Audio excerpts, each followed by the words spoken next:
साथियों एग्जाम आपका बहुत आराम से क्रैक हो जाना चाहिए। तो पहला क्वेश्चन आपकी स्क्रीन पर है कि जिसकी भुजाएं घुटनों तक लंबी हो उसके लिए एक शब्द अगर आपसे पूछा जाए तो आपको बताना है साथियों अजानुबाहु, और ये एग्जाम में आपके क्वेश्चन ट्रेंड करेगा। उसके बाद देखिए किस शब्द की वर्तनी अशुद्ध है बताइए। देखिए यहाँ पर अगर बात करें साथियों, अगर बात करें ग्रह ऐसा ही लिखा जाता है, कृष्ण भी ऐसे ही लिखा जाता है और कृपा भी ऐसे लिखा जाता है, लेकिन घृणा की अगर बात करते हैं तो कुछ इस तरीके से लिखा जाता है। तो कौन सी साथियों वर्तनी यहाँ पर अशुद्ध होगी? जो ऑप्शन नंबर ए में लिखी हुई। उसके बाद देखिए साथियों कि जिसकी जड़ ना हो, यानी कि जिसकी जड़ नहीं हो उसको हम लोग क्या कहेंगे साथियों? उसको क्या कहा जाएगा? उसको निर्मूल कहा जाएगा। ये बात आपको मालूम होना चाहिए, इस प्रश्न का सही जवाब आपको मालूम होना चाहिए। उसके बाद देखिए दधी का साथियों अगर तद्भव रूप की बात करते हैं तो दधी एक, अगर बात करें देखिए एक तत्सम शब्द है, एक तरीके से बात करें दधी का तद्भव रूप आपसे पूछा गया है तो दही हो जाएगा। यानी कि आंसर अगर आपका भी ऑप्शन नंबर सी के साथ तो बिल्कुल करेक्ट भाई, बहुत बढ़िया, वेरी गुड क्लास। साथियों एसएससी जीडी की अगर बात करें इस बार आपको एक सीट मैं दिलवा कर रहूंगा। जितनी भी साथियों अभी तक मैंने क्लासेस कर दी हैं वो सभी क्लासेस साथियों आपके एग्जाम के लिए बहुत इंपॉर्टेंट होगी, और वो सारी क्लासेस अगर आप देख लेते हैं और इस क्लास को साथियों आप लोग एक बेहतर अंदाज में फुल कंसंट्रेशन के साथ साथियों अगर आप देख लेते हैं तो एग्जाम को क्रैक करना कोई मुश्किल काम नहीं, ये बहुत आसान आपके लिए हो जाएगा। अति उपसर्ग का मतलब क्या होता है आपसे पूछा जाए। देखिए किसी काम की अति कर दी जाए मतलब बहुत ज्यादा वो काम कर दिया जाए तो एक ट्रिक है, एक तरीके से आप लोग ध्यान रख सकते हैं, तो बाहुल्य आप लोग ध्यान रखेंगे। यानी कि अति उपसर्ग का मतलब क्या होता है? तो बाहुल्य होता है। उसके बाद देखिए अगले नंबर का प्रश्न आपकी स्क्रीन पर है कि प्रतिकूल का विलोम क्या होगा? तो प्रतिकूल का विलोम क्या होगा साथियों? अनुकूल होगा। आंसर आपका जाएगा ऑप्शन नंबर सी के साथ। उसके बाद देखिए निम्नलिखित में से एक विष्णु का पर्यायवाची नहीं। देखिए विष्णु के पर्यायवाची कौन कौन से होते हैं ये आपको मालूम होना चाहिए। कमलेश की अगर बात करें ये विष्णु का पर्यायवाची है, और कमलाकांत भी विष्णु का पर्यायवाची है, और अगर बात करें कमलापति भी विष्णु का पर्यायवाची है, लेकिन कमलासन साथियों विष्णु का पर्यायवाची नहीं है, तो यही आपका जवाब हो जाता है। उसके बाद देखिए निम्नलिखित शब्दों में से किस एक का लिंग परिवर्तन हिंदी भाषा में प्रचलित ही नहीं है? देखिए चाचा का हो जाएगा साथियों, लिंग बदल जाएगा, चाचा का चाची। बहन का अगर बात करें भाई हो जाएगा, भैंसा का भैंसिया हो जाएगा। लेकिन कोयल की अगर बात करें तो हिंदी पुल्लिंग और स्त्रीलिंग इसका नहीं होता। कोयल है तो कोयल है साथियों, ऐसा नहीं करेंगे कि कोयली है या कोयला है। चलिए उसके बाद देखिए नेक्स्ट नंबर का क्वेश्चन आपकी स्क्रीन पर है कि निम्नलिखित में से कौन सा वाक्य सही है ये आपसे पूछा जा रहा है। तो श्री राम 14 वर्ष के बाद वन से वापस लौटे, ये सही वाक्य होगा। या श्रीराम 14 वर्ष के बाद वनवास से वापस लौटे, या श्रीराम 14 वर्ष बाद वन से वापस लौटे, या श्रीराम 14 वर्ष के बाद वन से लौटे, क्या आपका राइट आंसर होना चाहिए? यानी कि जो शुद्ध वाक्य लग रहा है बिल्कुल सही वाक्य आपका लग रहा है, ऑप्शन नंबर डी वाला लग रहा है। तो जिनका भी आंसर यहाँ पर डी है तो बिल्कुल करेक्ट है। उसके बाद देखिए जिसके पेट में माँ ने रस्सी बांधी हो उसको क्या कहा जाता है? तो उसको साथियों दामोदर कहा जाता है। ये आपके एग्जाम में क्वेश्चन पूछा जा सकता है कि जिसके पेट में माँ ने रस्सी बांधी हो उसे कहते हैं दामोदर। उसके बाद देखिए पैतृक शब्द में साथियों अगर प्रत्यय आपसे पूछा जाए तो आप क्या बताओगे? अब बहुत सारी की अगर यहाँ पर बात करें पैतृक की शब्द की अगर बात करें इसमें प्रत्यय क्या होगा साथियों? आप लोग ध्यान रखेंगे अक नहीं होगा, इसमें प्रत्यय इक होगा। तो आंसर की अगर बात करें आंसर आपका जाएगा ऑप्शन नंबर सी के साथ। उसके बाद देखिए निष्काम शब्द में उपसर्ग क्या होगा बताइए। देखिए निष्काम की उपसर्ग की बात करें ना तो निस जो है ना ये इसका उपसर्ग हो जाएगा, और नीचे जो हलंत लगा है वो हलंत भी लगेगा। बिना हलंत वाला साथियों राइट आंसर ना लगा देना वरना वो आपका गलत हो जाएगा। उसके बाद देखिए आम के आम गुठलियों के दाम, ये एक लोकोक्ति है, और इस लोकोक्ति का मतलब साथियों क्या होता है? दोहरा लाभ, एकदम फायदा, जो व्यक्ति अपना हित अनहित ना समझे, या उपयुक्त में से कोई नहीं। तो कहा जा सकता है साथियों डबल प्रॉफिट यानी कि दोहरा लाभ ही इसका मतलब होगा आम के आम गुठलियों के दाम का। उसके बाद देखिए शुद्ध वर्तनी वाला शब्द बताइए, इसमें से कौन सा शब्द बिल्कुल सही लिखा हुआ है। तो मेरे हिसाब से साथियों ऑप्शन नंबर डी वाला जो ईर्ष्या शब्द लिखा हुआ है ये बिल्कुल सही है, तो यही आपका बिल्कुल सही जवाब हो जाता है। होश उड़ जाना इस मुहावरे के लिए मतलब क्या होगा साथियों, इसका मतलब क्या होगा आपसे एग्जाम में पूछा जाएगा, इसलिए बता दीजिए। घर फूक तमाशा देखना नहीं, घिग्गी बंधना नहीं, सिट्टी बिट्टी गुम हो जाना। बिल्कुल साथियों, बिल्कुल डर जाना, होश उड़ जाना या सिट्टी बिट्टी गुल हो जाना एक ही बात है। तो आंसर जिनका सी था तो बिल्कुल करेक्ट था। जान के लाले पड़ना ये एक मुहावरा है और इसका मतलब आपसे पूछा जा रहा है स्वयं को संकट में डालना, ये होगा मतलब गंभीर संकट में होना या संकट टलना तो नहीं हो सकता, मुसीबत में गुजारा करना ये होगा। तो कह सकते हैं साथियों इसका जो सबसे सटीक जवाब होगा वो ऑप्शन नंबर बी के साथ जाएगा, यानी कि गंभीर संकट में होना। ये किसका मतलब है साथियों, जान के लाले पड़ने का मतलब है। अब उसके बाद देखिए कर्तव्य शब्द का उदाहरण आपसे पूछा जा रहा है, मतलब कर्तव्य शब्द का प्रत्यय पूछा। कर्तव्य में प्रत्यय क्या होगा, तव्य प्रत्यय होगा, लेप प्रत्यय होगा, अनियर प्रत्यय होगा। आपको साथियों बताना इस प्रश्न का सही जवाब आपका क्या होगा। साथियों अभी तक अगर आपने टारगेट सिलेक्शन इस चैनल को सब्सक्राइब नहीं किया है तो इस चैनल को साथियों सब्सक्राइब करके एक घंटे का निशान होगा उसको क्लिक करके एक बार ऑल पर साथियों क्लिक कर लीजिए, ताकि जैसे एसएससी जीडी का फुल मॉक टेस्ट साथियों इस चैनल पर आए तो तुरंत आपके पास नोटिफिकेशन आ जाए, उस नोटिफिकेशन पर क्लिक करके आप वो वीडियो साथियों देख सको। तो कुल मिला के साथियों जो भी आपका एनालिसिस हो रहा है मैथ और रीजनिंग का भी मैं एनालिसिस करता रहता हूं, ठीक है। तो उस वीडियो को भी साथियों जरूर देखिएगा, आपकी जो आने वाली शिफ्ट है उसमें बहुत आपको फायदा मिलेगा। इतना फायदा मिलेगा कि कम से कम जो प्रथम पहले नंबर पर आपने पोस्ट दी है वो पोस्ट आपको मिल जाए। चलिए कर्तव्य की अगर बात करें इसमें साथियों प्रत्यय जो है ना वो तब वही, इसलिए सही जवाब आपका ए के साथ जाएगा। पीछे पीछे चलने वाले इसका मतलब क्या होता है, तो उसको साथियों क्या कहा जाता है, उसको अनुगामी कहते हैं जो पीछे पीछे चलता हो। तो आंसर यहाँ पर जिनका भी ऑप्शन नंबर बी तो बिल्कुल करेक्ट है। उसके बाद देखिए किस शब्द में आवा प्रत्यय नहीं है। देखिए दिखावा की अगर बात करें इसमें भी साथियों आवा प्रत्यय, और चढ़ावा में भी आवा प्रत्यय है, और भुलावा में भी साथियों आवा प्रत्यय है, लेकिन लावा में आवा प्रत्यय नहीं है, तो यही आपका बिल्कुल सही जवाब हो जाता है। इनमें से तुरंग शब्द का पर्यायवाची साथियों क्या होता है। देखिए तुरंग का मतलब होता है घोड़ा, और घोड़े का ही पर्यायवाची होता है साथियों बाजी। तो कहा जा सकता है कि तुरंग शब्द का पर्यायवाची क्या होगा, बाजी होगा। आंसर आपका जाएगा ए के साथ। अब उसके बाद देखिए साथियों हिंदी के आपने देख लिए कितने क्वेश्चन साथियों देखे, 20 क्वेश्चन आपने हिंदी के देखे। अब सामान्य ज्ञान के साथियों यहाँ पर 20 क्वेश्चन देख लीजिए, उसके बाद रीजनिंग के क्वेश्चन और मैथ के क्वेश्चंस, वो क्वेश्चन मैं आपको करवाने वाला हूं जो आज की शिफ्ट में साथियों एनालिसिस तरीके से हम लोग देखेंगे उन क्वेश्चंस को। चलिए गौतम बुद्ध को महापरिनिर्वाण साथियों कहां पर प्राप्त हुआ था, ये आपसे पूछा जा रहा है। तो आपसे अगर पूछा जाए महापरिनिर्वाण कहां पर प्राप्त हुआ था, तो कुशीनगर में साथियों इनका महापरिनिर्वाण उनको प्राप्त हुआ था, ये आप लोग ध्यान रखें। गौतम बुद्ध की अगर बात करें तो ये बौद्ध धर्म के साथियों प्रवर्तक थे। अगर बात करें इनका जन्म कहां पर हुआ था, तो इनका जन्म नेपाल में हुआ था, और नेपाल में एक स्थल है साथियों लुम्बिनी जिसका नाम है, तो नेपाल के लुम्बिनी में इनका जन्म हुआ था, ये आप लोग ध्यान रखेंगे। और अगर बात करें इनको ज्ञान की प्राप्ति कहां पर हुई, तो बिहार में बोध गया है, तो बिहार के बोध गया में ही साथियों इनको ज्ञान की प्राप्ति हुई।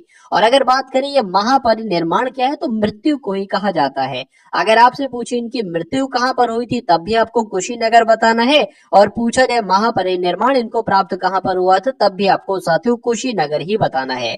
अब उसके बाद देखेंगे अगले नंबर का प्रश्न है कि भारत में सबसे पहली जनगणना कब शुरू की गई थी, बताने की कोशिश कीजिए। देखिए यहाँ पर कहा गया है कि सबसे पहली बार जनगणना जो है वो कब शुरू की गई थी, तो वो तो साथियों 1872 में शुरू की गई थी। किसके कार्यकाल में शुरू की गई थी, तो लॉर्ड मेयो के कार्यकाल में शुरू की गई थी। अच्छा यहाँ पर अगर लिखा होता साथियों सबसे पहले की जगह नियमित लिखा होता, यानी कि पूछा जाता है कि नियमित जनगणना साथियों कब शुरू की गई थी, तो वो साथियों 1881 में शुरू की गई थी।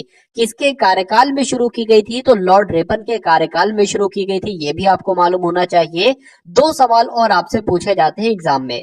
आपसे पूछा जाता है कि 2011 की जो जनगणना थी ये भारत की कौन से नंबर की जनगणना थी, तो ये 15वें नंबर की जनगणना थी। लेकिन अगर आपसे पूछा जाता है कि ये स्वतंत्र भारत की कौन से नंबर की जनगणना थी, तो ये स्वतंत्र भारत की साथियों 7वें नंबर की जनगणना थी। तो 4 पॉइंट जो मैंने आपको बताए साथियों, उनको आपको ध्यान रखना है। उसके बाद देखिए अगले नंबर का प्रश्न है कि 1904 में किसने क्रांतिकारियों के गोपनीय समिति के रूप में अभिनव भारत का आयोजन किया था। तो यहाँ पर अगर बात करें, पूछा जाता साथियों अभिनव भारत की स्थापना किसने की, तब भी आप क्या बताते, वीडी सावरकर ही बताते। और कहा गया है कि अभिनव भारत का आयोजन किसने किया साथियों, तब भी आपको विनायक दामोदर सावरकर यानी कि वीडी सावरकर ही बताना है। उसके बाद देखिए अगला प्रश्न है, किस स्वतंत्रता सेनानी ने महात्मा गांधी जी को पहली बार राष्ट्रपिता कहकर संबोधित किया था। ये आपको बताना है साथियों। क्या होगा इस क्वेश्चन का बिल्कुल सही जवाब बताइए।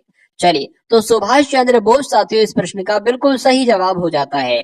अगर बात करें महात्मा गांधी जी को महात्मा सबसे पहले किसने कहा, तो रविन्द्रनाथ टैगोर ने कहा। और पूछा जाता साथियों, जो पूछा गया इस प्रश्न में कि महात्मा गांधी को पहली बार राष्ट्रपिता किसने कहा, तो सुभाष चंद्र बोस ने कहा।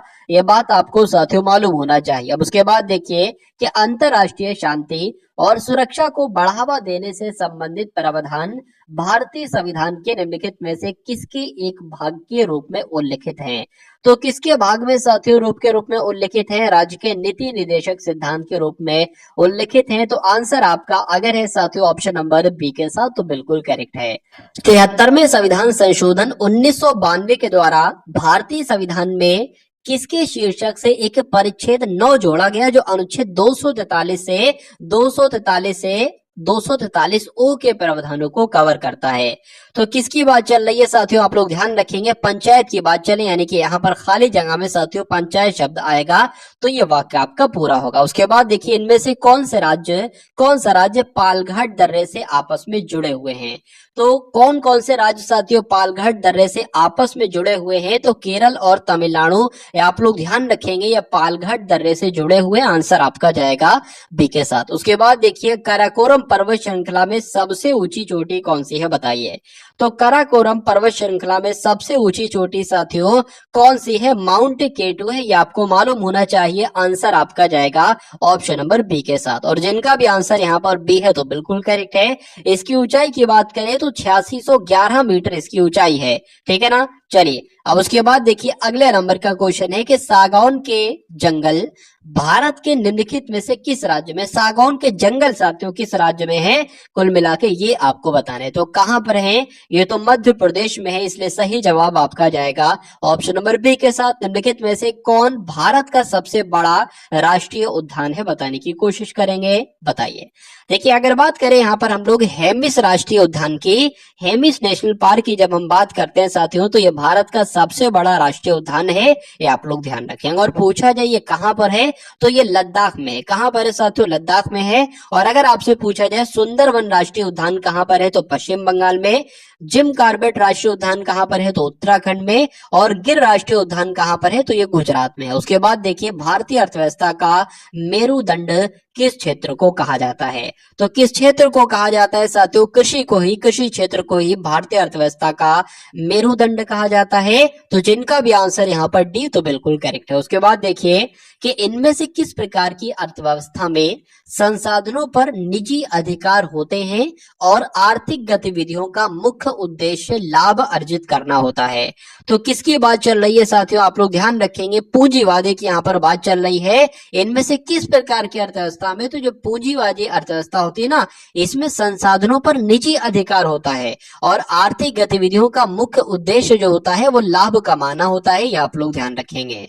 चलिए अब उसके बाद देखिए साथियों, अभी जो मैथ और रीजनिंग के जो कॉन्सेप्ट मैं आपको बताने वाला हूं वो बहुत शानदार साथियों आपके लिए कॉन्सेप्ट मैं आज के इस क्लास में लेकर आया हूं। 33वें नंबर का साथियों क्वेश्चन देखिए, प्रतिध्वनि सुनने के लिए स्रोत तथा परावर्तन सतह के बीच कितनी न्यूनतम दूरी होनी चाहिए, तो कितनी होनी चाहिए साथियों, 17 मीटर की होनी चाहिए। राइट आंसर आपका जो जाएगा वो ऑप्शन नंबर बी के साथ जाएगा। ट्रांसफार्मर की खोज साथियों किसने की थी, अब आपसे यहाँ पर पूछा जा रहा है। तो माइकल फैराडे का नाम आपने बहुत सुन रखा होगा साथियों, बहुत बारी किताबों में इनका जिक्र किया गया है। तो माइकल फैराडे के द्वारा ही साथियों ट्रांसफार्मर की खोज की गई थी। अगला प्रश्न देखिए, किस गैस का गंध कि इस गैस का गंध सड़े हुए अंडे के जैसी होती है? बताइए कहां से खुशबू आती है साथियों सड़े हुए अंडे की? तो हाइड्रोजन सल्फाइड से आती है। आप लोग ध्यान रखेंगे, आंसर आपका जो जाएगा वो ऑप्शन नंबर डी के साथ जाएगा। चलिए भैया, उसके बाद देखिए निम्नलिखित में से कौन सा हैबर प्रोसेस का उपयोग करके उत्पादित किया जाता है? तो हैबर प्रोसेस का उपयोग करके तो साथियों अमोनिया का उत्पादन किया जाता है और अमोनिया को उत्पादित किया जाता है। तो राइट आंसर आपका जो जाएगा साथियों वो ऑप्शन नंबर ए के साथ जाएगा, ये आप लोग ध्यान रखेंगे। निम्नलिखित में से कौन सी प्रक्रिया एक जीव में ऊर्जा उत्पन्न करती है? बताइए तो कौन सी प्रक्रिया एक जीव में ऊर्जा उत्पन्न करती है? तो जो श्वसन की प्रक्रिया है ना साथियों, यही जीव में ऊर्जा उत्पन्न करती है। आंसर आपका जाना चाहिए ऑप्शन नंबर सी के साथ। फेफड़े की बाहरी आवरण परत को क्या कहा जाता है साथियों? बताइए तो क्या कहा जाता है? फुफ्फुस आवरण कहा जाता है। आंसर आपका जो जाएगा वो ऑप्शन नंबर ए के साथ जाएगा। अस्पताल में निम्नलिखित में से किस विभाग में कैथ लैब होती है? ये आपको साथियों बताना है। और क्या हो सकता है इस क्वेश्चन का राइट आंसर? तो अस्पताल में किस विभाग में? तो कार्डियोलॉजी साथियों विभाग जो होता है, इस विभाग में ही एक लैब होती है जिसको कहा जाता है कैथ लैब। तो आंसर आपका अगर है ऑप्शन नंबर सी तो बिल्कुल करेक्ट है। उसके बाद देखिए साथियों कि एक पेड़ की उम्र का पता कैसे लगा सकते हैं? तो उसके वजन से नहीं, उसकी ऊंचाई से नहीं, वर्तमान में अपनी वार्षिक छल्लों से साथियों। बिल्कुल, ये आप लोग ध्यान रखेंगे, जो छल्ले होते हैं ना इनको गिनकर साथियों उनकी आयु का निर्धारण किया जा सकता है, पता लगाया जा सकता है। तो आंसर यहाँ पर जिनका भी ऑप्शन नंबर सी है तो बिल्कुल करेक्ट भाई, बहुत बढ़िया, वेरी गुड क्लास। तो अब आप लोग देखिए साथियों यहाँ पर रीजनिंग के पहले क्वेश्चन, पहले साथियों रीजनिंग के क्वेश्चंस होंगे, उसके बाद मैथ के क्वेश्चंस देखेंगे। तो रीजनिंग का साथियों पहला क्वेश्चन आपकी स्क्रीन पर है कि उस वेन आरेख का चयन कीजिए जो निम्नलिखित वर्गों के बीच के संबंध को सही ढंग से निरूपित करता है। तो यहाँ पर साथियों माता है, पिता है और पुरुष है। देखिए मान लेते हैं ये क्या है, ये पुरुष है, और जितने भी साथियों पिता होंगे ना, जितने भी पिता होंगे वो पुरुष के अंतर्गत ही तो आएंगे। और ये मान लेते हैं साथियों क्या हो जाएंगी, ये माता हो जाएंगी। तो इस टाइप का साथियों आपको कौन से ऑप्शन में देखने को मिल रहा है साथियों? ऐसा आपको कहां पर नजर आ रहा है? तो कहा जा सकता है ऐसा आपको ऑप्शन नंबर बी में नजर आ रहा होगा। तो यही आपका बिल्कुल सही जवाब हो जाता है। अब उसके बाद देखिए साथियों यहां पर आपको बताने के कौन कौन से साथियों लेटर आ सकते हैं, ध्यान से देखिए और बताइए साथियों क्या इस क्वेश्चन का सही जवाब आपका हो सकता है। देखिए एक यहाँ पर लेटर आएगा, और बात करें यहाँ पर एक नहीं बल्कि यहाँ पर दो लेटर आएंगे, ठीक है। यहाँ पर साथियों दो लेटर आएंगे, और यहाँ पर कितने लेटर आएंगे? यहाँ पर भी एक तरीके से साथियों दो लेटर आएंगे, और यहाँ पर एक, यहाँ पर एक और यहाँ पर एक। अब देखिए सबसे पहला आपको काम ये करना है कि इन लेटर्स को काउंट कर लीजिए कितने आखिर ये लेटर्स हैं। एक दो, खाली जगह को भी गिनते करेंगे, 1 2 3 4 5 6 7 8 9 10 11 12 13 14 15 16 17 18 19 20, यानी कि साथियों 20 लेटर है। या तो अगर बात करें कितने का, या तो 4 का पेयर बनेगा या साथियों 5 का पेयर बनेगा। तो पहले 4 का पेयर बना लेते हैं, अगर ठीक है आंसर मिल जाता है तो ठीक है, वरना 5 का पेयर बनाते हैं। पहले 4 का बना लीजिए, 1 2 3 4, 4 का एक अलग बन गया, 1 2 3 4, 4 का ये बना लिया, 1 2 3 4 ये 4 का बन गया, और 1 2 3 4 ये 4 का बन गया, और 1 2 3 4। अब देखिए साथियों अंत में क्या आ रहा है, आर क्यू आ रहा है। अंत में यहां पर भी आर क्यू है। तो यहां पर अगर बात करें आर तो है लेकिन क्यू नहीं है, तो साथियों यहां पर क्यू बन जाएगा। यहां पर क्यू तो है लेकिन आर नहीं, तो यहां पर आर बन जाएगा। यहां पर आर क्यू दोनों नहीं है अंत में, तो आर क्यू बना लेंगे। देखिए पूरा हमें मिल गया पी एस आर क्यू, तो पी तो है, एस बन जाएगा, ये भी साथियों सेम बन गया पी एस आर क्यू, ये भी सेम बन गया पी एस आर क्यू। इसको भी बना लीजिए पी एस आर क्यू, ये पूरा पी एस आर क्यू बन गया। इसको भी पी एस आर क्यू बना लीजिए, और इसको भी पी एस आर क्यू बना लीजिए, तो एस यहां पर आ जाएगा। अब देख लीजिए आपने अपने पेन से कौन कौन से लेटर लिखे उनको एक बार लिख लीजिए अलग को। तो आपने एस लिखा, आर लिखा, क्यू लिखा, एस लिखा, आर लिखा, क्यू लिखा और एस आर लिखा, उसके बाद एस आर लिखा आपने, उसके बाद साथियों पी लिखा, क्यू लिखा, पी लिखा, क्यू लिखा और एस लिखा। अब देख लीजिए ये कौन से ऑप्शन में साथियों, जिस ऑप्शन में ये है ना वही ऑप्शन आपका बिल्कुल सही जवाब हो जाता है। एस आर क्यू ए कहां पर है, एस आर ये हो गया, क्यू एस ये हो गया और आर पी क्यू एस, साथियों ये आपका राइट आंसर हो जाएगा ऑप्शन नंबर बी। उसके बाद देखिए अगले नंबर का साथियों क्वेश्चन आपकी स्क्रीन पर आ चुका है, देखिए और बताइए सही जवाब आपका क्या होगा। दिए गए विकल्पों में से वो संख्या आपको साथियों चुनना है यहाँ पर जो निम्नलिखित श्रेणी में प्रश्नवाचक चिन्ह के स्थान पर आए। कुल मिला के साथियों एक सीरीज वाला क्वेश्चन है, प्रश्नवाचक चिन्ह की जगह पर आपको बताने कौन सा नंबर आएगा। देखिए और बताइए सही जवाब क्या होगा। देखिए सिंपल सी बात है, पहले 16 में कितना माइनस यहाँ पर हुआ है, तो -7 माइनस हुआ है, 16 में 7 माइनस करेंगे तो 9 आ जाएगा। अब ये तो साथियों एकदम मतलब यहाँ पर माइनस किया गया, यहाँ पर एकदम बढ़ा दिया गया, तो कितना बढ़ाया गया साथियों, यहाँ पर मैं कह सकता हूँ 18 बढ़ाया गया। चलिए उसके बाद यहाँ पर कितने माइनस किया गया, एक तरीके से माइनस ही किया गया है, तो कितना माइनस किया गया, -8 माइनस यहाँ पर किया गया है। ये भी एकदम साथियों बढ़ गया, मतलब गुणा हो गई। और इसकी अगर बात करें 76 से अगर बात करें यहाँ पर साथियों 9 माइनस किया गया है। देखिए यहाँ पर पहले में 7 माइनस किया, एक छोड़ा, दूसरे में 8 माइनस किया, उसके बाद छोड़ा, 9 माइनस किया, मतलब 7 माइनस किया, 8 माइनस किया, 9 माइनस किया, तो इसको छोड़ेंगे, यहाँ पर साथियों 10 माइनस करना होगा। और जब यहाँ पर साथियों 10 माइनस करेंगे तो 335 में से 10 माइनस करने पर 325 आपका आंसर आ जाएगा। क्या 325 ऑप्शन में है कहीं पर, तो बिल्कुल साथियों ऑप्शन में है, लेकिन अभी हमें दुविधा है कि ये जो हम एक एक को छोड़कर कर रहे हैं कि ये सही होगा।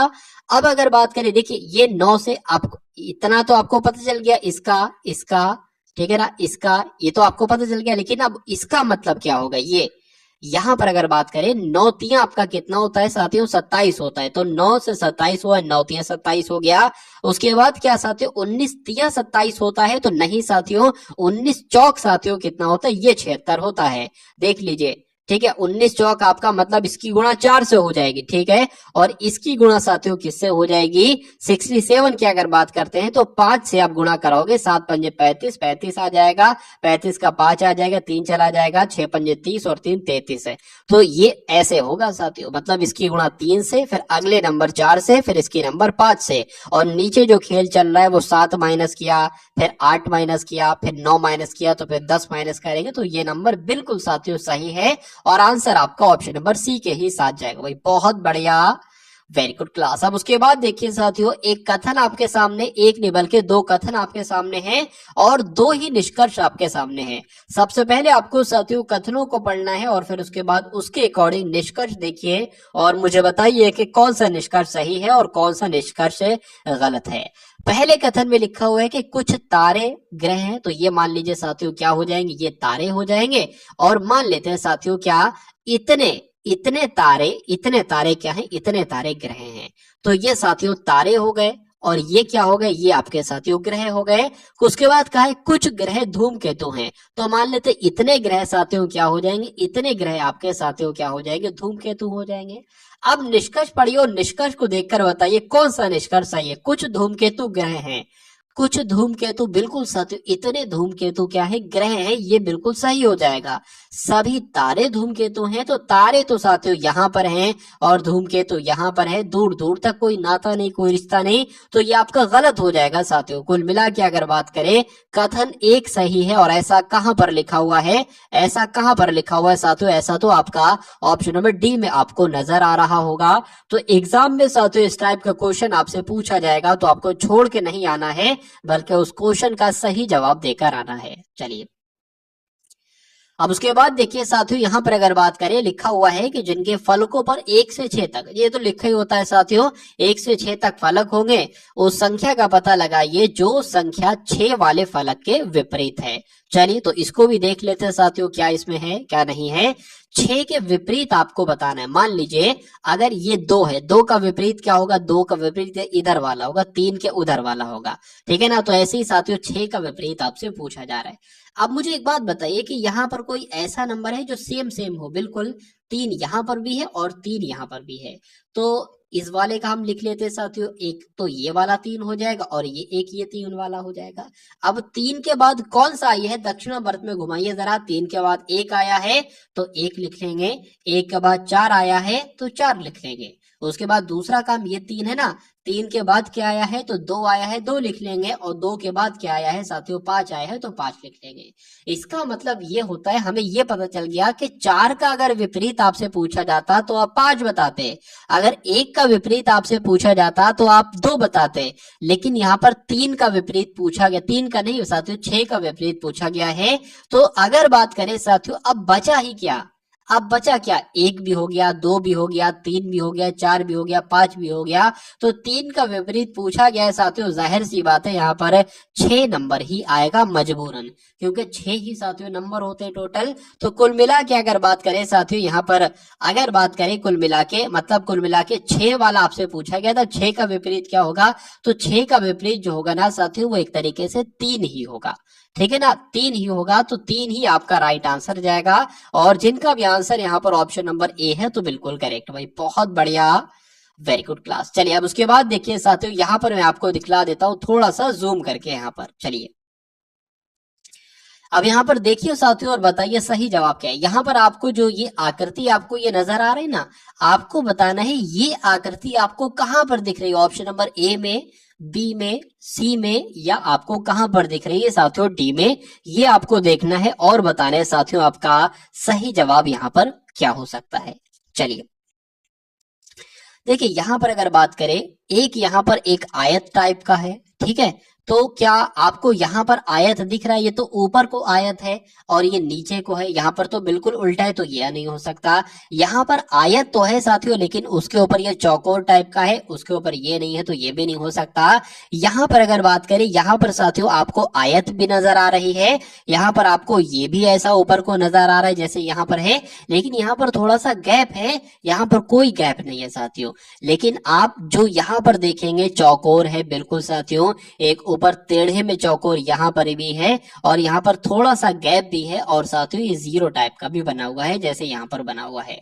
तो कुल मिला के आंसर आपका जो जाएगा वो ऑप्शन नंबर ए के साथ जाएगा, और जिनका भी आंसर यहाँ पर ऑप्शन नंबर ए है तो बिल्कुल करेक्ट भाई, बहुत बढ़िया, वेरी गुड क्लास। अब उसके बाद देखिए अगले नंबर का साथियों क्वेश्चन आपके स्क्रीन पर आ चुका है, देखिए और बताइए सही जवाब आपका यहाँ पर क्या हो सकता है। NOTION को क्या लिखा जाता है, 1 3 1 2 7 1 8, यहाँ पर तो नंबर बहुत है कुल मिला के, जितने ये है साथियों उसके डबल लग रहा है एक तरीके से। अगर बात करें देखिए NOTION को साथियों ये लिखा जाता है, तो उसी प्रकार आपको बताना BEAUTIFI को साथियों क्या लिखा जाएगा। यहाँ पर एक चीज मुझे नोटिस करी है मैंने, क्या कि N यहाँ पर भी है और N यहाँ पर भी है, और N का जो कोड आया है ना साथियों वो 13 आया है, क्या आया है, 13 आया है। यहाँ पर कहीं N है, नहीं है, तो ऐसा भी नहीं है साथियों कि कोड है, मान लीजिए N का कोड 13 है तो N का कोड यहाँ पर होता तो 13 लिखते, ऐसा भी नहीं है, क्योंकि ऐसा ही नहीं। तो उसके बाद साथियों अगर बात करें ओ का कोड यहाँ पर क्या है साथियों, 12 है, और यहाँ पर भी 12 है। लेकिन ओ की बात करें साथियों, ओ का विपरीत एल होता है, और एल का कोड होता है साथियों 12। और कहीं ऐसा तो नहीं साथियों कि एन का विपरीत होता है एम, और एम का कोड होता है साथियों 13, ऐसा तो नहीं, ऐसा ही है साथियों। टी का विपरीत की अगर बात करें साथियों जी होता है, और जी का यहाँ पर लिखा हुआ एक तरीके से लेटर पोजीशन 7 होती है। तो समझ में आ गया साथियों अब क्या है, देखिए बी की जगह पे क्या लिखेंगे, बी का विपरीत क्या होता है, वाई होता है, और वाई होता है साथियों 25 नंबर पर। तो 25 कहां पर लिख रहा है आपको, एक तो ये दिख रहा है, ये दिख रहा है, ये दिख रहा है, ये दिख रहा है। उसके बाद अगर बात करें वाई का विपरीत क्या होता है, वाई का विपरीत साथियों बी होता है, तो 2 होना चाहिए। अब 2 यहाँ पर है, यहाँ पर है, या तो साथियों ये आंसर होगा या आपका ये आंसर होगा, ठीक है। चलिए उसके बाद अगर बात करें ई का विपरीत क्या होता है, ठीक है, आपका LOVE आपने पढ़ा होगा ना, तो V हो जाएगा, V हो जाएगा। V किस पर आता है साथियों, 22 पर आता है, तो 22 यहाँ पर आ जाएगा। 22 साथियों सिर्फ यहाँ पर है ना, यहाँ पर है, और ये तो आंसर ही नहीं छोड़ सकता। तो कुल मिला के आपका आंसर जो जाएगा वो ऑप्शन नंबर ए के साथ जाएगा। सारा आपको चेक नहीं करना है, क्यों सारा आप सारा चेक करके टाइम वेस्ट करोगे, सारा चेक करोगे तब भी आंसर यही होगा, और छोटा सा चेक किया है तब भी आंसर यही होगा। एग्जाम में आपको साथियों बिल्कुल ऐसी गलती नहीं करना है, क्योंकि टाइम बहुत कम होता है साथियों आपके एग्जाम में। चलिए अब उसके बाद देखिए साथियों अगले नंबर का क्वेश्चन आपके स्क्रीन पर आ चुका है, देखिए और बताइए सही जवाब आपका क्या हो सकता है। देखिए छह मित्र हैं A B C D E F, एक सीधी क्षैतिज पंक्ति में उत्तर की ओर मुंह करके बैठे हैं। चलिए तो साथियों एक पंक्ति यहाँ पर है, यहाँ पर कुल मिला के 6 लोग बैठे हैं, 1 2 3 4 5 6, 6 लोग यहाँ पर बैठे हैं। कहा गया है कि उत्तर की तरफ मुंह है, इनका सबका मुंह ऊपर की तरफ है। बैठे हैं। एफ और सी के बीच में कौन बैठा है साथियों? बी बैठा है, ठीक है। तो एफ और सी के बीच में हम बैठा लेते हैं साथियों, एफ और सी के बीच में, एफ और सी के बीच में साथियों बी आपका बैठ जाएगा। उसके बाद लिखा हुआ है कि ई जो है ना, ई ये सी के दाईं और तीसरे स्थान पर है। तो सी कहां पर है? सी यहां पर है। और सी का दायां किधर होगा साथियों? इधर को होगा। तो तीसरे स्थान पर, मतलब 1 2 3, तो यहाँ पर साथियों ई आ जाएगा, ठीक है। उसके बाद क्या लिखा हुआ है? डी जो है ना, डी ये ई के बाईं और ठीक बगल में बैठा है। ई किधर है? ई ये है। ई का बायां किधर होगा? ये होगा। तो डी साथियों यहाँ पर बैठा है। उसके बाद कहा गया कि बी के दाईं और दूसरे स्थान पर कौन बैठा है? बी के दायां ये होगा, ये होगा। तो बताना है आपको कि यहाँ पर कौन बैठा है। देखिए अगर बात करें यहाँ पर ए की सिर्फ कमी है, ए से एफ तक है ना, तो ए से एफ तक सब है, सिर्फ ए की कमी है। तो ए साथियों यहाँ पर होना चाहिए। कुल मिला के आपका भी आंसर जाएगा जहां पर ऑप्शन नंबर ए लिखा होगा, यानी कि ए लिखा होगा जो कि ऑप्शन नंबर बी में लिखा हुआ है। उसके बाद देखिए अगले नंबर का साथियों क्वेश्चन आपकी स्क्रीन पर है कि जटिल का सरल से वही संबंध है जो संकुचन का है। देखिए जटिल की अगर बात करें ना, तो जटिल का विलोम होता है साथियों सरल, जटिल का विलोम होता है सरल। और जब हम बात करते हैं साथियों संकुचन का विलोम क्या होता है, तो संकुचन के विलोम की अगर बात करें, संकुचन का विलोम साथियों प्रसार होता है। तो आंसर यहां पर अगर है आपको ऑप्शन नंबर बी, तो बिल्कुल करेक्ट भाई, बहुत बढ़िया, वेरी गुड क्लास। इस क्वेश्चन को देखिए साथियों, और इस क्वेश्चन का सही जवाब आपका क्या हो सकता है बताने की कोशिश कीजिए। देखिए लेटर पोजीशन की अगर बात करें तो के का अगर बात करें साथियों एल आया है, आई का यहाँ पर जेड आया है, ऐसा कुछ हो रहा है, तो लेटर पोजीशनिंग साथियों करा लीजिए। के की बात करें साथियों, के आपका 11 पर आता है, आई 9 पर आता है, एल साथियों आपका 12 पर आता है, ओ आपका 15 पर आता है। तो यहाँ पर मैं 12 लिख देता हूँ। यहाँ पर साथियों 12 पर आता है, ओ आपका 15 पर आता है, जी 7 पर, और आर 18 पर, ए 1 पर, और एम साथियों 13 पर आता है। अगर उसके बाद साथियों यहाँ पर अगर बात करें तो एल आपका फिर 12 पर आता है, जेड 26 पर आता है। अब मैं इसकी करा रहा हूँ। क्यू साथियों 17 पर आता है, और एफ 6 पर आता है, और एन 14 पर आता है, के 11 पर, एच 8 पर, और जे आपका 10 पर आता है। यहाँ पर अगर बात करें साथियों कैसे क्या हो रहा है, देखिए यहाँ पर है ना, ये आपका 11 है, और 11 से ये 10 हो गया, यहाँ पर 9 है, यहां से 8 हो गया है, यहाँ पर 12 है साथियों, और ये 11 हो गया है, और यहाँ पर क्या है, यहाँ पर 15 है, तो यहाँ पर 14 हो रहा है। तो इस टाइप से साथियों हो रहा है, मतलब इसमें आपको एक घटाना, इसमें एक घटाना, इसमें एक घटाना है। तो मैं कह सकता हूँ कि 1 2 3 4 5 6 7 8, 8 है साथियों। कितने हैं? 8 हैं। तो 8 डैश हम लोग खींच लेते हैं यहाँ पर, 1 2 3 4 5 6 7 8।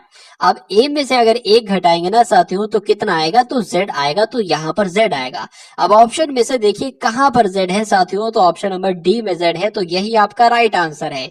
एग्जाम में अब आपको आगे और चेक नहीं करना, यही आंसर होगा, लेकिन मैं आपको पूरा करके दिखला देता हूँ। आई होता है साथियों 9 पर, 8 हो जाएगा आपका, एच आ जाएंगे यहाँ पर, आर होता है 18 पर, 17 पर आ जाएगा साथियों, क्यू आ जाएगा, और यहाँ पर साथियों सी है, तो यहाँ पर साथियों बी आ जाएगा, और फिर अगर बात करें साथियों यहाँ पर क्यू आ जाएगा, फिर ये जेड आ जाएगा, फिर ये साथियों ई आ जाएगा, और फिर ये एस आ जाएगा। तो कुल मिला के आंसर आपका जो जाएगा वो ऑप्शन नंबर डी के साथ जाएगा भाई, बहुत बढ़िया, वेरी गुड क्लास। अब उसके बाद देखिए साथियों अगले नंबर का प्रश्न आपकी स्क्रीन पर है, देखिए और बताइए सही जवाब आपका यहाँ पर क्या हो सकता है, बताइए।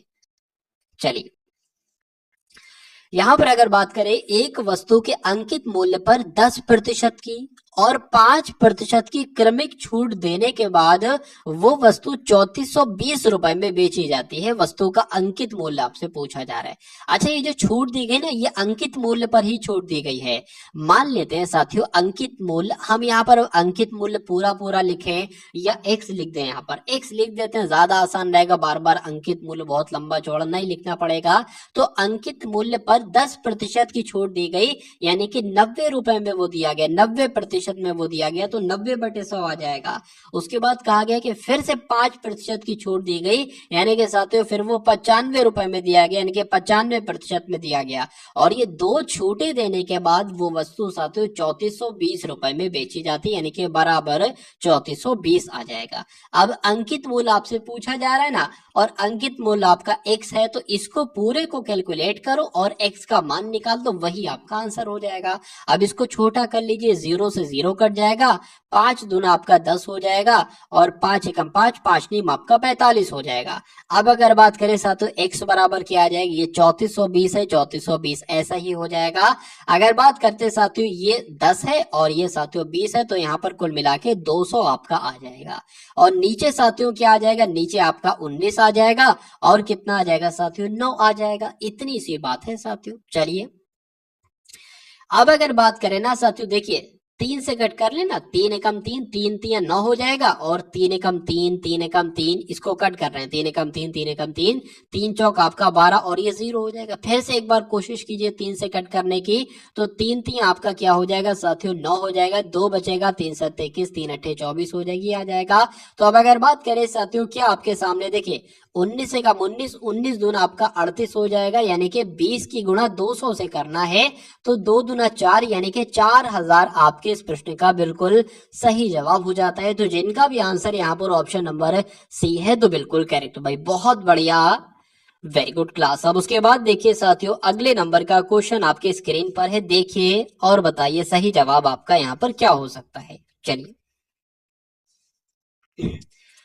बढ़िया क्वेश्चन है साथियों, देखिए और बताइए सही जवाब आपका क्या होगा। कहा जा रहा है कि एक वस्तु को 170 रुपए में बेचा जाता है, बेचने पर एक व्यक्ति को 15% की हानि होती है। कभी भी साथियों ऐसा कहे कि हमने किसी वस्तु को 200 में बेचा तो 10% की हानि हुई, तो 10% की हानि का मतलब साथियों ये हुआ कि उसको 90% में आपने बेचा, और कितने रुपए में बेचा, 200 रुपए में बेचा। कहा जाए 200 रुपए में बेचने पर 10% की हानि हुई, यानी कि 90% बराबर क्या हो जाएगा, 200 हो जाएगा। तो अब हमें 100% की वैल्यू निकालना होगी। कैसे निकालेंगे, 200 गुणा में 100 लगा देंगे, और बटे में साथियों 90 आ जाएगा। तो इसको कैलकुलेट करोगे, हमें 100% की वैल्यू मिल जाएगी, यानी कि वो मूल्य हमें मिल जाएगा जिस पर बेचने पर ना हमें प्रॉफिट हो ना हमें लाभ हो।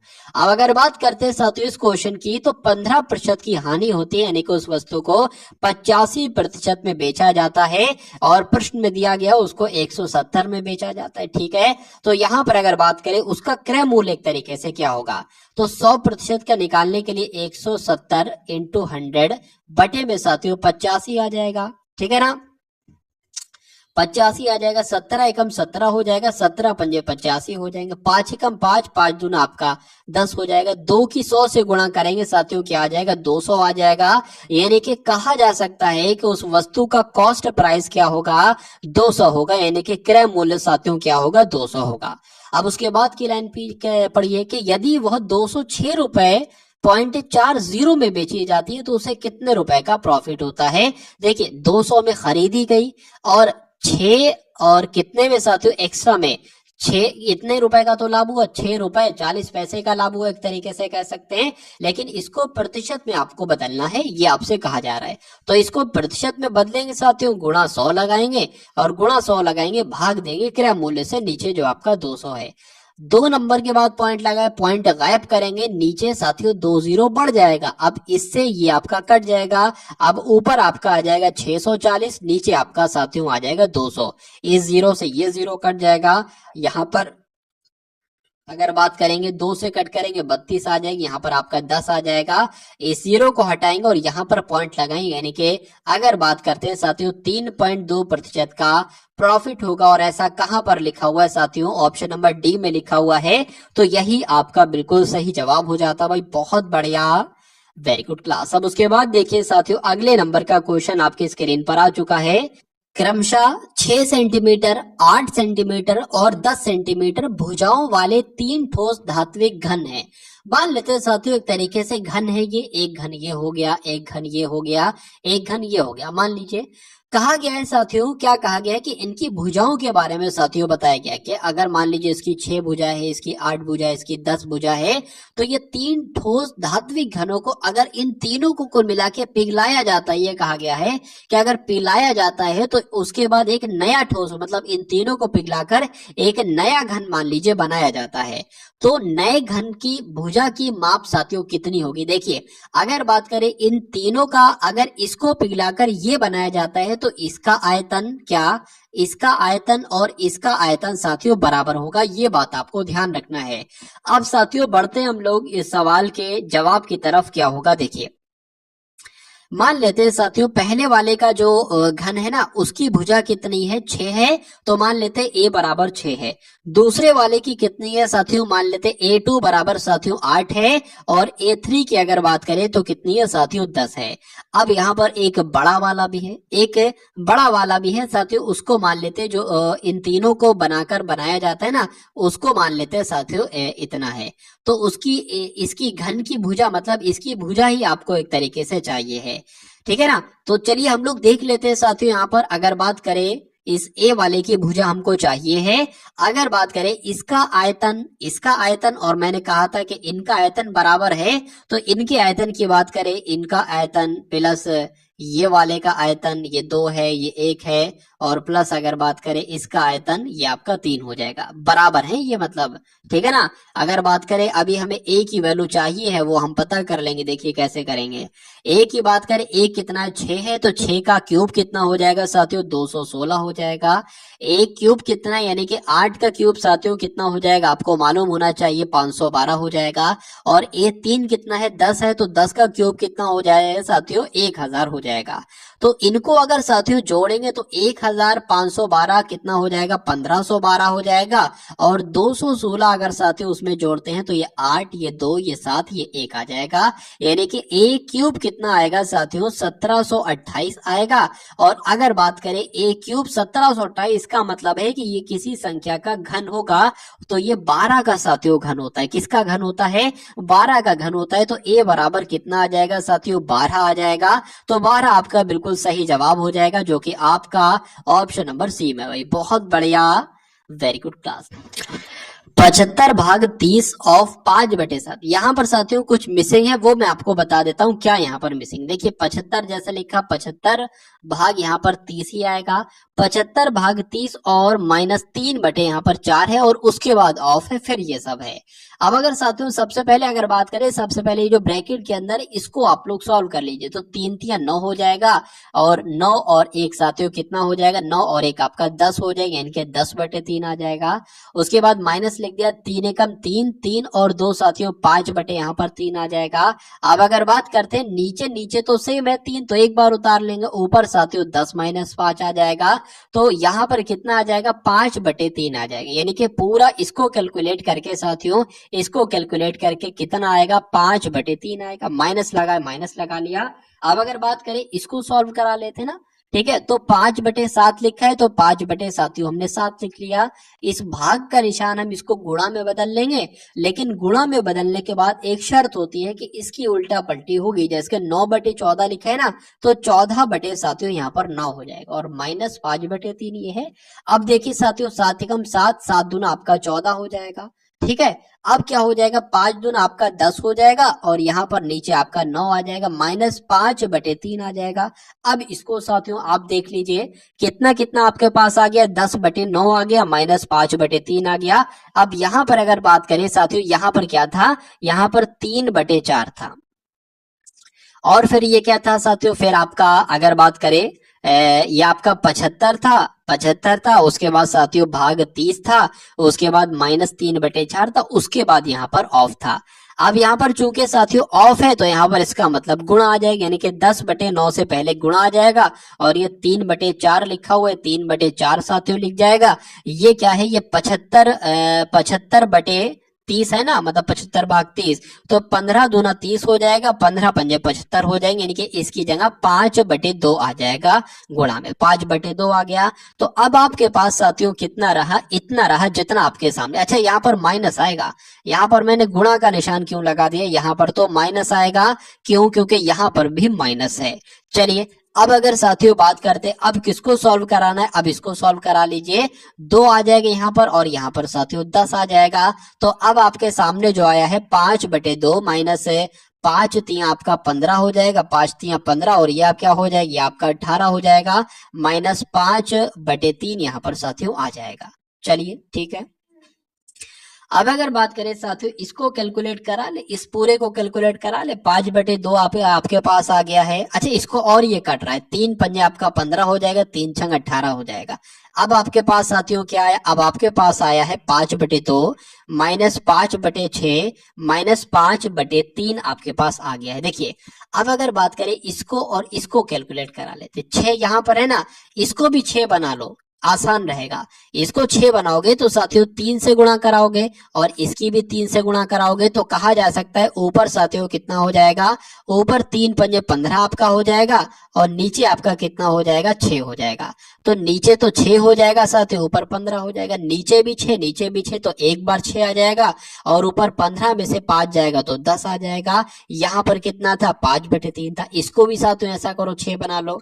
तो 2 से इसकी गुणा कराओगे तो ये 6 बन जाएगा, 2 से इसकी गुणा कराओगे तो ये 10 बन जाएगा, नीचे भी 6 इधर भी 6 इधर भी 6 हो जाएगा और 10 में से 10 जाएगा तो साथियों 0 बचेगा। तो आंसर आपका क्या जाएगा 0/6 जाएगा। और जब ऐसा होता है कि 0 के बटे में कोई नंबर होता है तो वहां पर आंसर आपका 0 ही होता है। तो 0 ऑप्शन में है, बिल्कुल है साथियों, ऑप्शन नंबर बी में है, तो यही आपका बिल्कुल सही जवाब हो जाता है।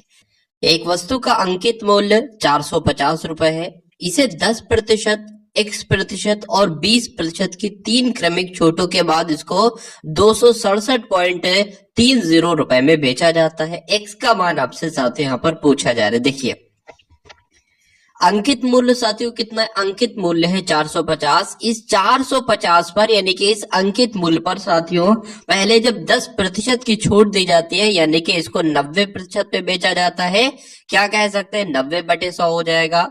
ठीक है, X% की बात आई, देखिए कभी भी मान लीजिए जिसके 10% यहाँ पर है तो हमने उसको कितना लिखा, एक तरीके से 100 - 10 ऐसे करके तो लिखा। तभी तो साथियों 100 में से 10 जाएगा तो 90 बचेगा यानी कि 90 में से 100 होगा। 20 होता तो हम क्या लिखते साथियों, यहाँ पर 100 - 20 लिखते, 20 लिखते। लेकिन ये संख्या हमें पता है तो हमने यहाँ पर घटा दिया। लेकिन अगर ये संख्या साथियों हमें पता ना होती तो हम क्या करते, तो हम 100 - x कर देते। अब जैसे कि ये यहाँ पर X% है तो यहाँ पर हमें क्या करना पड़ेगा साथियों, 100 - x/100 करना पड़ेगा। उसके बाद देखिए एक और साथियों छूट दी जाती है 20% की, यानी कि तो कितना हो जाता है 80/100 हो जाता है। तो अब इन छूटों को देने के बाद वो जो वस्तु बेची जाती है वो साथियों कितने रुपए में बेची जाती है, 267.30 रुपए में बेची जाती है। तो 267.30 रुपए में बेची जाती है। एक्स का मान आपसे पूछा जा रहा है, यानी कि ये जो एक्स है ना, एक्स, इसका मान साथियों आपसे पूछा जा रहा है कितने प्रतिशत की उसको छूट दी गई। चलिए तो यहां पर अगर बात करें, देखिए x का मान आपको इस पूरे को कैलकुलेट कराना है और x का मान आपको निकालना है। इसकी अगर बात करें तो 20 चौक आपका 80 हो जाएगा, 20 पंजे आपका साथियों 100 हो जाएगा। इसकी अगर कट करें इस 0 से ये 0 कट जाएगा, इस 0 से साथियों ये 0 आपका कट जाएगा। ठीक है, चलिए अब अगर बात करें, देखिए नीचे आपका 100 है, ठीक है, और नीचे आपका 5 है। अगर इस 5 को भी कट कर दे और 5 निम 45 कर दे तो कोई दिक्कत नहीं। अब बहुत ध्यान से देखिएगा साथियों, अब बहुत ध्यान से देखिएगा, ये 100 - x है ना, 100 - x यहाँ पर हमने लिख लिया, 100 - x बराबर ये क्या लिखा है 267, ये भी साथियों हमने लिख लिया, 0.30 भी लिख लिया। अब नीचे कौन कौन सी संख्या है, नीचे साथियों सिर्फ 100 है तो ये 100 लगेगा इसमें नीचे। और अगर बात करें जो ऊपर वाला होगा ना वो भाग में आ जाएगा इसके। तो ऊपर क्या क्या है, 9 है और ये 90 है, यानी कि 9 90 है तो ये आपका 81 हो जाएगा। ठीक है, और साथियों कितना है, और आपका 4 है तो ये आपका 4 हो जाएगा। अब देखिए दो संख्याओं के बाद पॉइंट लगा है, पॉइंट हटाएंगे साथियों, नीचे 2 0 बढ़ाएंगे एक लगा के। अब इन 100 से ये 100 आपका कैंसिल हो जाएगा। ठीक है, चलिए अब एक बार साथियों इसको और कट कर लीजिए। देखिए क्या ये साथियों 4 से कट हो रहा है, देख लेते हैं हम लोग एक बार। 4 से तो नहीं कट हो रहा है, ठीक है, ये 3 से कट हो जाएगा। देख लीजिए 3 एकम आपका 3 हो जाएगा, 3 एकम क्यों, 3 सत्ते के 3 अट्ठे आपका 24 हो जाएगा। कितना बचेगा साथियों, 2 बचेगा। 3 नीम आपका 27, 3 अट्ठे आपका 24 हो जाएगा, 2 बचेगा 27 बचेगा, 3 नीम 27 और 3 एकम 3 और 0 लग जाएगा। ये कटेगा साथियों 3 से, 3 दूना 6 हो जाएगा, 3 सत्ते 21 हो जाएगा। इस 0 से साथियों ये 0 कट जाएगा। और अगर बात करें 3 नीम आपका कितना आ जाएगा, 3 नीम 27 आ जाएगा। इसको अगर कट करेंगे तो यहाँ पर लिख लीजिए 3 दूना आपका 6 होगा, 3 नीम 27 होगा, 3 सत्ते 21 होगा और 0 नहीं होगा। ठीक है, और अब नीचे साथियों क्या बचा है, 9 बचा है और 4 बचा है। अब 3 से एक बार और देख लीजिए साथियों, कट हो रहा है, 3 से नहीं कट हो रहा है, देखिए हाँ कट हो जाएगा। ये ऐसा करो 9 से ही कट हो जाएगा, 9 कम 9, 9 के 27 हो जाएगा, 2 बचेगा 27 हो जाएगा, 9 के 27 और 0 का 0 यहाँ पर लग जाएगा। ठीक है, अब ये भी कट हो गया। अब इसको साथियों 4 से कट करा लो, यानी कि 330 को साथियों 4 से कट करा लो, आंसर आपका आपके सामने आ जाएगा। 4 अट्ठे 32 हो जाएगा, बिल्कुल 4 अट्ठे 32 हो जाएगा, एक जाएगा 10 हो जाएगा, 4 दूना 8 हो जाएगा, बिल्कुल एक बचेगा, पॉइंट लगेगा, 0 बढ़ेगा साथियों, 4 दूना 8 हो जाएगा। तो कुल मिला के साथियों 82.2 यहाँ पर आ रहा है। चलिए अच्छा, यहाँ पर एक बात है, देखिए 4 अट्ठे 32 होगा ना, 4 अट्ठे 32 हो गया, ठीक है। उसके बाद 4 अट्ठे 32 में से साथियों जब एक बचेगा तो ये 10 हो जाएगा, 4 दूना आपका 8 हो जाएगा, 8 हो जाएगा तो साथियों यहाँ पर एक नहीं, यहाँ पर 2 बचेगा और पॉइंट लगाएंगे, 0 बढ़ाएंगे, 4 पंजे आपका कितना हो जाएगा, 4 पंजे आपका 20 हो जाएगा। तो इतना कुल मिला के यहाँ पर आता है। अब देखिए, अब यहाँ पर कहा गया है कि x का मान ज्ञात कीजिए। तो x का मान ज्ञात कीजिए साथियों, x का मान वैसे कैसे हम ज्ञात कर पाएंगे, x का मान हम कैसे ज्ञात कर पाएंगे, 100 माइनस एक्स यहाँ पर साथियों हमने लिखा था, बिल्कुल लिखा था 100 माइनस एक्स। तो x की वैल्यू क्या आई है साथियों, 82.5 आई है। तो जब 82.100 में से 82.5 घटाओगे तो 17.5% बचेगा। यानी कि साथियों यहाँ पर जो बट्टा आपका लग रहा था वो 17.5% का लग रहा था और यही आपका बिल्कुल सही जवाब हो जाता। भाई बहुत बढ़िया, वेरी गुड क्लास। अब उसके बाद देखिए कि एक निश्चित धनराशि, कोई निश्चित धनराशि है, कोई राशि है, वो साधारण ब्याज पर 2 वर्षों में कितनी हो जाती है साथियों, 8,640 हो जाती है। और 3 वर्षों में कितनी हो जाती है, देखिए 2 वर्षों में तो साथियों इतनी हो जाती है और 3 वर्षों में 9,720 हो जाती है। धनराशि में धनराशि और वार्षिक ब्याज दर कितनी होगी, यानी कि आपसे धनराशि भी पूछी जा रही है, पूछा जा रहा है कि मूलधन कितना होगा, और पूछी जा रही है साथियों आर, यानी कि पूछा जा रहा है कि दर कितना होगा। तो ये दो चीजें आपको यहाँ पर बताना है। कौन कौन सी, एक तो धनराशि की अगर बात करें, धनराशि मैं आपको बता दूंगा कैलकुलेट करके, एक सेकेंड। तो मैं आपको धनराशि बता दूंगा साथियों और मैं आपको दर बता दूंगा। चलिए, यहाँ पर दर हो गई और धनराशि हो गई। अब यहाँ पर बहुत ध्यान से साथियों देखिएगा, देखिए यहाँ पर कहा गया है कि एक निश्चित धनराशि साधारण ब्याज पर 2 वर्षों में 8640 हो जाती है और 3 वर्षों में कितनी हो जाती है, 9720 हो जाती है। तो मैं कह सकता हूँ साथियों 1 वर्ष का साधारण ब्याज कितना निकलेगा, इन दोनों को अगर साथियों माइनस कराओगे तो मैं कह सकता हूँ 0 में से 0 जाएगा, 0 बचेगा। और अगर बात करें साथियों ये 12 में से 4 जाएगा, कितना बचेगा, 8 बचेगा। और यहाँ पर साथियों 0 आ जाएगा और यहाँ पर 10 आ जाएगा। यानी कि कह सकते हैं कि 1 वर्ष का जो साधारण ब्याज प्राप्त होता है वो 1080 प्राप्त होता है। ठीक है, अब यहाँ पर साथियों देखिए 2 वर्ष का साधारण ब्याज है, 2 वर्ष का साधारण ब्याज है तो इसकी जरा 2 से गुणा करो। मैं ये देखना चाहता हूं कि 2 वर्ष का साधारण ब्याज है कितना आखिर। तो 2 वर्ष की अगर इससे गुणा करा लेंगे तो ये साथियों 2160 हो जाएगा। तो मैं कह सकता हूं इसमें 2 वर्ष का साधारण ब्याज भी ऐड है। मतलब ये जो संख्या है ना, इसमें मूलधन तो है, इसमें 2 वर्ष का साधारण ब्याज भी ऐड है क्योंकि लिखा हुआ है। और 2 वर्ष का साधारण ब्याज हमने निकाल लिया है। तो हम जब इसमें से 2 वर्ष का साधारण ब्याज घटा देंगे तो ये मूलधन ही तो निकल आएगी, यानी कि पहले प्रश्न का हमें जवाब मिल जाएगा। तो 8640 में से साथियों 2160 घटाएंगे जो कि 2 वर्ष का साधारण ब्याज है। तो हमें कितना मिल जाएगा, हमें हमें यहाँ पर मिल जाएगा साथियों कितना, हमें यहाँ पर मिल जाएगी धनराशि मिल जाएगी कुल मिला के। तो 6480 रुपए कहां पर लिखा हुआ है? 6480 रुपए, एक तो 6480 रुपए ये लिखा हुआ है, एक साथियों ये लिखा हुआ है। या तो option number A right answer होगा या आपका डी राइट आंसर होगा। लेकिन अब हम साथियों निकाल लेते हैं क्या, अब हम साथियों एक बार दर भी निकाल लेते हैं। 6480 रुपए आपका मूलधन हो गया। अच्छा, दर निकालने की अगर बात करते हैं तो दर बराबर क्या होता है? दर बराबर होता है SI इंटू 100 बटे P इंटू टी। ठीक है, इसमें हम बैठा देते हैं। अब अगर साधारण ब्याज की यहाँ पर अगर बात करते हैं तो एक वर्ष का साथियों साधारण ब्याज कितना निकला था, या 2 वर्ष का ही लिख लेते हैं। 2160 निकला था, 2160 हो गया गुणा 100 हो गया, और मूलधन कितना है? 6480 है। ठीक है, 6480 हो गया, और कितने समय के लिए? 2 समय के लिए, 2 वर्ष के लिए। अब इसको अगर कट करने पर आए साथियों तो ये कैसे कट होगा, यहां पर मैं आपको बता देता हूं। देखिए, इस जीरो से आपका ये जीरो कैंसिल हो जाएगा, 2 एकम 2 हो जाएगा, और इसको अगर कट करेंगे 2 एकम 2 0, 2 अट्ठे 16 हो जाएगा। ठीक है, इतना कट हो गया। अब अगर बात करें इसको यहाँ पर लिख लीजिए 10800, और यहाँ पर कितना आ जाएगा? 648 आ जाएगा। इतना अब साथियों बचा है कुल मिला के, और कुछ नहीं है। चलिए 2 ही से कट कर लेते हैं। 2 3 6, 2 2 4, 2 चौक 8 हो जाएगा, 2 पंजे 10, 4 आ जाएगा, 00 आ जाएगा। फिर से 2 से कट करें, 2 एकम 2, 2 छंग 12, 2 दूना 4 हो जाएगा। यहाँ पर साथियों आपका 2 दूना 4, 2 सत्ते 14, ये आ जाएगा। 2 से कट करेंगे, 2 अट्ठे 16, 2 एकम 2 आ जाएगा। इसको कट करेंगे साथियों, 2 एकम 2, 2 3 6 आपका आ जाएगा, 2 पंजे 10, 1350 आ जाएगा। 3 से अगर कट करें ना तो 3 3 चौक 12 आ जाएगा, 3 पंजे 15 आ जाएगा। अगर इसको कट करेंगे 3 एकम 3, सॉरी 3 दूना 6 आ जाएगा, और यहाँ पर 2 चला जाएगा, 3 सत्ते आपका 21 आ जाएगा। ठीक है, अब 9 पंजे की अगर बात करें, 9 पंजे आपका 45 हो जाएगा, 9 कम 9, 9 दो 18, 9 3 27 हो जाएगा। तो कुल मिला के 50/3 आपको यहाँ पर मिल रहा है।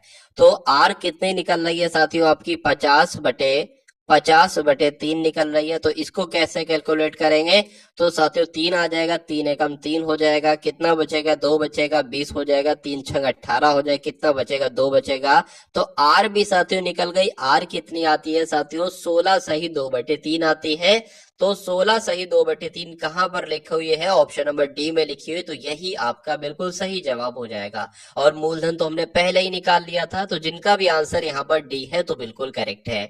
उसके बाद देखिए साथियों, अगले नंबर का क्वेश्चन आपकी स्क्रीन पर है, देखिए और बताइए सही जवाब आपका क्या होगा। देखिए, ए और बी की आयु का आय का अनुपात कितना है? उनकी आय, अगर ए की आय साथियों 4 है तो बी की आय कितनी है? 5 है, ऐसा कह रहे हैं। और उनके व्यय का अनुपात कितना है? 2:3 है। मतलब अगर कमाते 4 है तो खर्च 2 करते हैं, कमाते 5 है तो खर्च 3 करते हैं। यदि ए और बी क्रमशः 7200 रुपए और 6000 रुपए की बचत करते हैं, यानी कि इतने इतने रुपए बचाते भी हैं, तो एक ही आय आपसे पूछा जा रहा है, यानी कि 4x का मान एक तरीके से पूछा जा रहा है। देखिए, ए और बी की आय का अनुपात कितना दे रखा है? 4:5 दे रखा है। मान लेते हैं ए की आय साथियों 4x हो जाएगी और बी की आय कितनी हो जाएगी? 5x हो जाएगी। उसमें ये भी दिया है साथियों कि ए जो बचत करता है वो 7200 रुपए की बचत करता है। ठीक है, 7200 रुपए की बचत करता है। अब इंसान मान लीजिए साथियों, अब उसकी आय कितनी? उसकी आय साथियों 4x है। अब इस 4x में से साथियों अगर वो कितना बचाएगा? 7200 रुपए बचाएगा। तो आगे क्या आएगा साथियों? आगे क्या आएगा? 7200 में यहां पर लिख देता हूं। अब एक व्यक्ति अपनी आय में से साथियों अपना क्या निकालेगा? अपनी बचत अगर वो निकालता है तो उसके सामने क्या आएगा? उसके सामने एक तरीके से व्यय आएगा, यानी कि उसने कितना खर्चा किया। आपकी आय मान लीजिए साथियों 10 है, आपने उसमें से 2 रुपए बचत किए, तो ये क्या निकलेगा? ये साथियों खर्च ही तो निकलेगा, यानी कि 8 रुपए आपने खर्च कर लिए। अब उसी प्रकार अगर बात करते हैं, देखिए और यहाँ पर जो वैध है ना, व्यय का भी अनुपात दे रखा है। व्यय का अनुपात कितना है कि ए का 2 है और बी का कितना? 3 है। तो यहाँ पर फिर से मैं लिख लेता हूं। मान लीजिए इसकी ए की आय में से साथियों उसकी बचत को जब माइनस करते हैं तो कितना आता है साथियों? उसका व्यय का अनुपात आ जाता है, जो कि 2 है। ठीक है, अब उसी प्रकार अगर बात करें साथियों बी की आय कितनी है 5x है, इसमें से ये बचत कितनी करता है 6,000 रुपए की बचत करता है, तो साथियों इसका भी अनुपात आ जाएगा व्यय का, तो 3 है। तो ये अब इसको साथियों आपको सॉल्व करना है, बस और कुछ नहीं आपको करना है। 4×3 आपका साथियों 12x हो जाएगा, 12x हो गया। 72 की 3 से साथियों कराओगे 216 आ जाएगा, 216 डबल 0 लग जाएगा, बराबर 5 दूना 10x आ जाएगा और 6 दूना साथियों 12 आ जाएगा यहाँ पर। चलिए तो ये आपका 12,000 हो गया। अब देखिए यहाँ पर 12x है और ये 10x है, उधर है बराबर के इधर आएगा, माइनस का हो जाएगा तो 2x बचेगा। अब 2x बराबर साथियों कितना हो जाएगा, 2x बराबर आपका 216 में से, अब अगर मैं यहाँ पर लिखूं तो 216 डबल 0 में से कितना घट जाएगा साथियों, 12,000 घट जाएगा। ठीक है ना, तो 216 में से जरा 120 साथियों घटा लो, 216 में से 120 घटाओगे क्या बचेगा 6, और यहाँ पर साथियों 9 बचेगा, 96 बचेगा कुल मिला के। ठीक है, यानी कि 9600 बचेगा। तो अब आप साथियों यहाँ पर देख पा रहे होगे कि 2x बराबर कितना है, 2x बराबर 9600 है। तो x बराबर कितना होगा, दो की भाग कर दो, पता चल जाएगा, 2 चौक 8 हो जाएगा, 2 अट्ठे 16 हो जाएगा, यानी कि 4800 हो जाएगा। यानी कि x का मान साथियों कितना आ गया साथियों, 4800 आ गया। अब देखिए, अब a की आय कितनी थी साथियों, 4x थी। ठीक है ना, तो x बराबर 4800 है, तो 4x की वैल्यू क्या होगी साथियों, 4800 की 4 से गुणा करा लो, 4 अट्ठे 32, 2 0 लगा दो, 4 अट्ठे 32 हो जाएगा, 4 चौक 16 और 3 साथियों 19 हो जाएगा। तो 19,200 साथियों ये a की आय निकल आएगी। b की भी आय निकाल लेंगे, x की वैल्यू 4800 है और बी की आय कितनी है, 5x है, तो 5 की गुणा 4800 से करा लो, b की आय निकल जाएगी। तो इस टाइप से साथियों आपको समझना है। चलिए, सीमा आयु में रीमा से 8 वर्ष छोटी है साथियों, क्या लिखा है बहुत ध्यान से देखना, और बहुत अच्छा क्वेश्चन है, आपके एग्जाम में आएगा कि सीमा रीमा से 8 वर्ष, यानी कि कुल मिला के साथियों 2 लड़कियां हैं, एक है सीमा, क्या एक है सीमा साथियों और एक कौन है, एक है रीमा। चलिए, सीमा और रीमा 2 लड़कियां हैं। रीमा यानी कि सीमा जो है वो रीमा से 8 वर्ष छोटी है। ठीक है, तो अगर साथियों हम मान लेते हैं रीमा की उम्र कितनी, रीमा की उम्र अगर x है तो सीमा की उम्र कितनी हो जाएगी साथियों, x-8 हो जाएगी, क्योंकि साफ साफ कहा गया है कि सीमा जो है ना, सीमा ये 8 वर्ष छोटी है। तो जब इसमें से इसकी आयु में से 8 को माइनस करेंगे तभी तो आएगी। तो कुल मिला के अब आपको सीमा की भी आयु पता चल गई, रीमा की भी आयु पता चल गई। उसके बाद कहा गया है कि अगर 4 वर्ष पहले कहेगा तो इसमें से 4 माइनस करेंगे, इसमें से भी 4 माइनस करेंगे। 4 वर्ष पहले उनकी आयु का अनुपात कितना था, 1:2 था। तो हम लिख लेते हैं साथियों, यहाँ पर देखिए x-8, ये तो आपका हो जाएगा वर्तमान आयु। 4 वर्ष पहले की बात की है तो 4 माइनस कर देंगे, इसमें से भी साथियों 4 माइनस कर देंगे। ठीक है, और इन 4 वर्ष पहले की अगर बात करें, उनका अनुपात कितना था, 1:2 था। यानी कि अगर सीमा 1 साल की थी तो रीमा 2 साल की थी। इतनी बात आपको समझ में आ गई होगी। अब देखिए साथियों यहाँ पर, अब साथियों यहाँ पर अगर बात करते हैं, ये 8 भी माइनस का है और 4 भी माइनस का है, तो 8 और 4 जुड़ जाएगा, कितना हो जाएगा साथियों, 12 हो जाएगा, लेकिन माइनस ही आएगा। उसके बाद x-4 है तो x-4 ही हो जाएगा, 1/2 है, 1/2 हो जाएगा। अब इसको कैलकुलेट करा लीजिए, 2 की x से गुणा होगी साथियों तो 2x हो जाएगा, 12 दूना 24 हो जाएगा। अगर बात करें x आ जाएगा, माइनस कितना आ जाएगा, 4 आ जाएगा। अब यहाँ पर देखिए 2x लिखा हुआ, ये उधर वाला x इधर आएगा तो 2x माइनस x हो जाएगा, यानी कि x ही बचेगा सिर्फ। और जब साथियों यहाँ पर x बचेगा तो उसके बाद क्या हो जाएगा, उसके बाद यहाँ पर 24 हो जाएगा और माइनस का 4 हो जाएगा। तो कुल मिला के x बराबर जो आपके सामने आएगा वो कितना आएगा साथियों, वो 20 आएगा, यानी कि x बराबर 20 अब आपको मान मालूम पड़ गया। अब यहाँ पर क्या कहा जा रहा है, तो अब से 6 वर्ष बाद सीमा की आयु क्या होगी। देखिए, सीमा की उम्र वर्तमान समय की पहले निकालिए, तो x-8 और x की वैल्यू है 20, यानी कि 20-8 कितना हो जाएगा, 12 हो जाएगा। तो 12 तो अभी वर्तमान समय की आयु है। 6 वर्ष बाद की उम्र पूछ रहा है ना, तो 6 वर्ष इसमें जोड़ दीजिए, कितना आ जाएगा साथियों, 18 आ जाएगा। तो आपका आंसर किस ऑप्शन के साथ जाएगा, 18 के साथ ही जाएगा। अगर आपसे ये पूछता रीमा की वर्तमान आयु कितनी है, तो 20 है। 6 वर्ष बाद की पूछता तो 26 वर्ष आप बता देते। तो कुल मिला के जिनका भी आंसर यहाँ पर ऑप्शन नंबर बी है तो बिल्कुल करेक्ट है। उसके बाद देखिए साथियों, अगले नंबर का क्वेश्चन आपकी स्क्रीन पर आ चुका है, देखिए और बताइए सही जवाब क्या है। चलिए, तो 6+3 लिखा हुआ है, 6+3 ऑफ 7, यहाँ पर साथियों 7-5 है, ब्रैकेट बंद है, भाग लिखा हुआ 2 ऑफ 11 लिखा है, इसका मान आपसे पूछा जा रहा है। देखिए 6+3 लिखा है तो 6+3 आ जाएगा, और ऑफ का मतलब साथियों गुणा होता है, तो 7-5 आ जाएगा। अब यहाँ पर इसको सबसे पहले आपको सॉल्व करना है, और भाग हो तब भी नहीं, सबसे पहले इसको साथियों सॉल्व करना है। उसके बाद ब्रैकेट बंद हो जाएगा, ब्रैकेट बंद हो गया, भाग का निशान आ गया साथियों, बिल्कुल भाग का निशान आ गया। और यहाँ पर अगर बात करें 2 × 11 है ना, तो कितना आ जाएगा, 22 आ जाएगा। ठीक है, अब 6 प्लस यहाँ पर साथियों 3×7=21 हो जाएगा, और माइनस यहाँ पर 5 हो जाएगा, तो 21 6 कितना हो जाएगा, 27 हो जाएगा। और 27 में से साथियों 5 जाएगा तो कितना बचेगा, 22 बचेगा। अब 22 भाग 22 है, तो जब 22 की भाग करोगे साथियों 22 से, तो कितना बचेगा, 1 एकम 1, तो 1 आपका साथियों बिल्कुल सही जवाब हो जाता है। अब उसके बाद देखिए अगले नंबर का क्वेश्चन आपकी स्क्रीन पर है, देखिए और बताइए सही जवाब आपका क्या होगा। देखिए अच्छा क्वेश्चन है, शानदार क्वेश्चन यहाँ पर आपकी स्क्रीन पर है। अगर बात करें कि सोनी और गीता एक साथ मिलकर किसी काम को 8 घंटे में करती हैं, तो सोनी मान लीजिए एस हो गई, और गीता क्या हो गई, गीता जी हो गई। तो सोनी और गीता मिलकर किसी काम को 8 दिन में करती हैं, और सोनी अकेले क्या, सोनी अकेले साथियों उस काम को 12 दिन में 12 घंटे में करती है।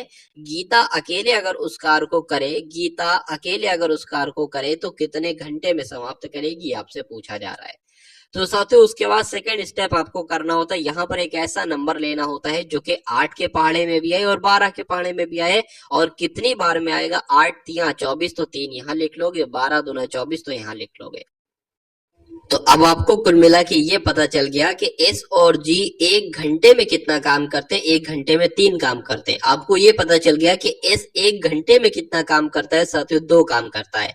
तो मैं कह सकता हूं साथियों, देखिए एस अगर 1 घंटे में, यहाँ पर मैंने आपको बताया कि 2 काम करता है, तो जाहिर सी बात है जी 1 घंटे में 1 काम करेगा, क्योंकि ये जब दोनों मिलकर ही तो 3 काम कर रहे हैं ना, इसलिए। तो टोटल काम क्या है, टोटल काम साथियों 24 है, और जब टोटल काम 24 है और जी की अगर बात करिए 1 घंटे में 1 काम कर रहा है, तो ये 24 काम को कितने घंटे में निपटाएगा, 24 घंटे में निपटाएगा। तो आपसे यही पूछा गया था कि उस गीता अकेले उस काम को कितने घंटे में करेगी, तो 24 घंटे में करेगी।